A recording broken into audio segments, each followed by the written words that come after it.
ठरलं तर मग या मालिकेच्या येणाऱ्या भागामध्ये रविराजांना आता मात्र मधुभाऊंची भेट घेण्यासाठी कोर्टाकडूनच आदेश काढले जातात.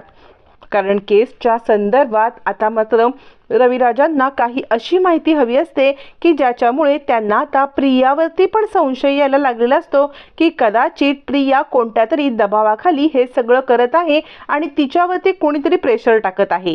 कारण रविराजांना महिपती आणि साक्षी शिकरे यांच्यावरती संशय आलेला असतो आणि त्याच संशयाच्या पोटी रविराज आता मात्र मधुभाऊंची भेट घेत काय सत्य काय खोटं, प्रियाला कुणी धमकावतंय का, पण त्यांना माहीत नसतं प्रिया ही पोहोचलेली केस असते आणि प्रियाला कुणी धमकावत नसतं. प्रिया सगळ्यांना या गोष्टीसाठी धमकवत असते आणि या सगळ्याचा शोध घेण्यासाठी ज्या वेळेला रविराज मात्र मधुभाऊंची भेट घेतात तेव्हा तिथे रजिस्टर आणलेलं असतं. त्या रजिस्टरमधल्या नोंदी पाहताच रविराजांच्या पायाखालची जमीनच हादरते आणि या सगळ्यामध्ये रविराज मात्र एका सत्याच्या पर्यंत जाऊन पोचतात. रविराजांची मधुभाऊंबरोबरची भेट खूप निर्णायक ठरलेली असते. कारण रजिस्टरमधला प्रियाचा लहानपणीचा फोटो पाहत मधुभाऊंनी तिच्याबद्दल केलेला गौप्यस्फोट हा निर्णायक ठरलेला असतो. प्रियाच्या गाठोड्यामधील एक कुडी म्हणजे एक डायमंडची कुडी असते, कानातलं असतं आणि त्याचबरोबर तिच्या गाठोड्यामध्ये काही पैसे सुद्धा असतात. तिचा एक युनिफॉर्म असतो आणि या सगळ्याचा खुलासा मात्र एका वेगळ्याच पद्धतीने होणार असतो. गाठोड्यामधले पैसे आणि त्यातल्या कानातले याच्यावरून समजत असतं की प्रियाला मुद्दाम कोणीतरी बाहेर सोडून दिले आणि तिचा संगोपन करणाऱ्याला पैसे मिळावे म्हणून पैसे ठेवलेत. त्यामुळे प्रिया ही तन्वी नाही, या गौप्यस्फोट तर होणारच असतो. पण मग तन्वी कोण याचा सुद्धा मधुभाऊंनी केलेला गौप्यस्फोट निर्णायक ठरत आता मात्र रविराजांच्या पायाखालची जमीनच हादरते आणि प्रत्यक्षामध्ये प्रियाच्या लहानपणीचा फोटो सुद्धा रविराजांच्या समोर येताच खूप मोठं सत्य उलगडतं. इकडे आता अर्जुन सायलीला ऑफिशियली त्यांच्या आश्रमात जाऊन काही गोष्टींचा उलगडा करायची परवानगी मिळते आणि त्या परवानगीनुसार जे ऑफिशियल सामान मिळतं ते सामान कोर्टासमोर सादर करायचं असतं. अर्जुन सायली ते रजिस्टर घेऊन आता मात्र पोलीस स्टेशनला येण्यासाठी पाहत असतात. त्याच वेळेला प्रियासुद्धा पुन्हा लपून छपून तिकडे येण्याचा प्रयत्न करत असते. आता अर्जुन सायलीने रात्रीची वेळ निवडली असते जेणेकरून त्यावेळेला शांती असते आणि कुणालाही कळू नये आपण इकडे आलोय. परवानगी तर घेतलेली असते पण तरीसुद्धा कुणाच्याही नकळत यावं म्हणून दोघं जण येतात, रजिस्टर पाहतात, त्या रजिस्टरमधल्या काही गोष्टी नोंद करून घेतात आणि त्या रजिस्टरमधले फोटोसुद्धा काही काढतात. फोटो काढल्यावर तिथे रजिस्टर आता पोलीस स्टेशनला जमा करायचं असतं. प्रिया लपून छपून हे पाहत असते आणि ते रजिस्टर आपल्याला मिळावं म्हणून तिचे प्रयत्न चालू असतात. पण प्रियाचा हा प्रयत्न विफल ठरणार असतो कारण त्या रजिस्टरमधली माहिती आता मधुभाऊंच्या पर्यंत पोहोचलेली असते. म्हणजे मधुभाऊंना ते रजिस्टर दाखवून अर्जुनने खूप मोठा खुलासा करणार असतो. तोपर्यंत इकडे आता रविराज मधुभाऊंना भेटायला येतात. रविराज मधुभाऊंना भेटायला येतात आणि म्हणतात मला असं समजले की आश्रमातून काही रजिस्टर तुमच्यापर्यंत आलेले आहेत, तर मला माझ्या तन्वीबद्दलचे रजिस्टर तुम्हाला विचारायचे आहेत. तुम्हाला खरं तर मी एक सांगू का, तर तुम्ही मला एक सच्चे माणूस वाटताय, पण या सगळ्यामध्ये माझ्या मुलीला कोणीतरी अडकवतंय किंवा माझ्या मुलीला कोणीतरी त्रास देतंय असं राहून राहून राहून राहून मला वाटतंय. तर या संदर्भात तुमच्याकडून काही माहिती मिळेल असं मला वाटतंय. मधुभाऊ म्हणतात नाही, तुमच्या मुलीला कुणीही घाबरवते किंवा काही मला वाटत नाही आहे, पण मी तुम्हाला एक गोष्ट सांगतो की त्यावेळेला तिथे साक्षी होती आणि मग जर का प्रिया जर कुणाच्या दबावाखाली हे बोलत असेल तर ती एकमेव व्यक्ती आहे साक्षी. साक्षीच्या दबावाखाली ती हे असं बोलू शकते असं मला वाटतं. त्यामुळे तुम्ही याच्यावरती काय तो विचार करा आणि जे ठरवाल ते ठरवा. मी तुम्हाला विनंती करतो की तुम्ही एकदा ते रजिस्टर बघून घ्या. यावरती रविराज म्हणतात ठीक आहे. मग रजिस्टर समोर आणलं जातं, सायलीला समोर आणलं जातं आणि आता मधुभाऊ म्हणतात एक एक करत माझ्या आश्रमातील सगळ्या घटना मी तुम्हाला सांगतो. माझा आश्रम सुरू झालं त्यावेळेला ही सायली म्हणजे ज्या वेळेला सायली इकडे आली तेव्हा माझ्या आश्रमामध्ये असं कुणीच नव्हतं. म्हणजे मी आश्रम असं चालू केलं नव्हतं आणि या डिसेंबरच्या म्हणजे ज्या दिवशी अर्जुन सरांचा वाढदिवस असतो ना त्याच दिवशी सायली सापडली हे मला कालच कळलं. आता मात्र रविराज हादरतात.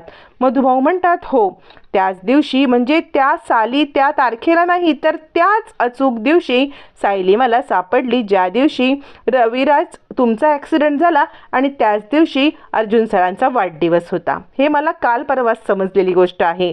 पण ज्या वेळेला सायली माझ्याकडे आली तिच्या अंगावरती एक फ्रॉक होता, हातात एक खेळणं होतं, ते सगळं मी गाठोड्यात बांधून ठेवलं. आणि ज्या वेळेला प्रिया माझ्याकडे आली, रविराज म्हणतात प्रिया आली त्यावेळेला तुमच्याकडे काय काय सगळं आलं. आता मात्र मधुभाऊ म्हणतात, हो प्रिया माझ्याकडे आली त्यावेळेला तिच्या गाठोड्यामध्ये काही पैसे ठेवलेले होते.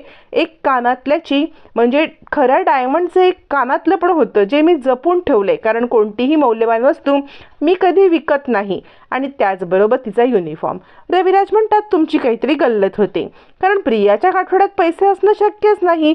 यावरती मधुभाऊ म्हणतात, हो तिच्या गाठोड्यामध्ये पैसे होते, कारण त्या पैशामध्ये आता मात्र आम्ही हात नाही लावला तरीसुद्धा ते मोजून ठेवले होते, जेणेकरून कुणीतरी तिला सोडून गेले आणि संगोपनासाठी पैसे दिले असतील. रविराज म्हणतात कसं शक्य आहे. मधुभाऊ म्हणतात हो शक्य आहे, रजिस्टरमध्ये नोंद आहे आणि रजिस्टरमध्ये प्रियाचा फोटो पण आहे.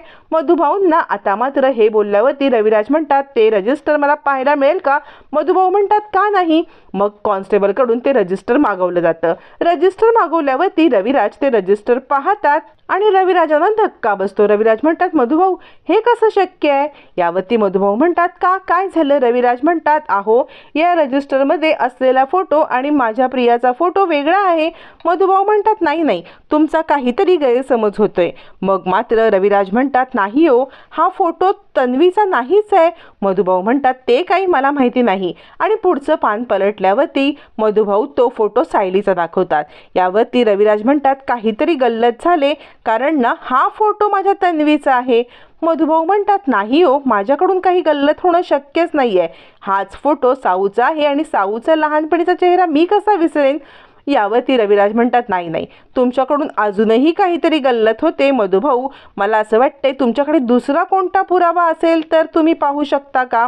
यावरती मधुभाऊ म्हणतात ठीक आहे तुम्हाला माझ्या बोलण्यावरती विश्वास नसेल तर माझी एक बहीण आहे तिच्याकडे अल्बम आहे. ज्या वेळेला सायली माझ्याकडे आली ना तेव्हा मात्र सायलीला सांभाळण्यासाठी मी माझ्या बहिणीला माझ्याकडे ठेवलं होतं आणि त्या बहिणीचा सायलीचा आणि माझा असा एक फोटो आहे तो तुम्ही पाहू शकता. तो कदाचित तिच्याचकडे तुम्हाला पाहायला मिळेल. रविराजांना आता मात्र मधुभाऊंच्या बोलण्याचा काही अर्थच समजत नाही. नक्की काय चाललंय, आपल्यासोबत काही गेम चाललाय का हे न समजल्यामुळे रविराज मधुभाऊंकडून त्यांच्या बहिणीचा नंबर घेऊन भेटण्याचं ठरवतात. हा सगळा प्रकार ज्या वेळेला अर्जुनला समजतो, अर्जुन सुद्धा प्रियाचा फोटो पाहतो, सायलीचा फोटो पाहतो, तो सुद्धा मधुभाऊंकडे चौकशी करतो. मधुभाऊंकडे चौकशी केली असता मधुभाऊ म्हणतात हो रविराज सरांना जरी पटलं नसलं तरी हे सत्य आहे की हा साऊचा फोटो आहे, कारण साऊचा फोटो मी विसरणं शक्य नाही. मग अर्जुन सांगतो मधुभाऊ यात काहीतरी गडबड होतीये, हा फोटो तर तन्वीचा आहे. मधुभाऊ म्हणतात मला नाही माहिती हे सगळं काय ते. मग अर्जुन म्हणतो ज्या वेळेला सायली तुमच्याकडे आली होती तो दिवस माझा वाढदिवस होता आणि हा फोटो पण सायलीचा म्हणजे तन्वीचाच आहे. म्हणजे तन्वी सायली आहे का. मधुभाऊ म्हणतात या सगळ्याचा खुलासा करणारा एकमेव साक्षीदार ती म्हणजे माझी बहीण आहे. माझ्या बहिणीकडे त्यावेळेचा तिघांचा फोटो आहे. म्हणजे आत्ताच्या म्हणण्याप्रमाणे जर तुमची गल्लत झाली असेल या रेकॉर्डमध्ये ठेवण्यामध्ये रजिस्टरमध्ये तर माझ्या बहिणीकडे एक फोटो आहे, कारण माझा आश्रम सुरू झालं नव्हतं त्यावेळेला सायली माझ्याकडे आली होती आणि त्याच वेळेला मी सायलीसोबत आणि बहिणीसोबत फोटो काढला होता. तेव्हा प्रियाची एंट्री पण नव्हती. त्यामुळे तुम्ही तो फोटो पाहाल तर तुम्हाला सगळं सत्य समजेल.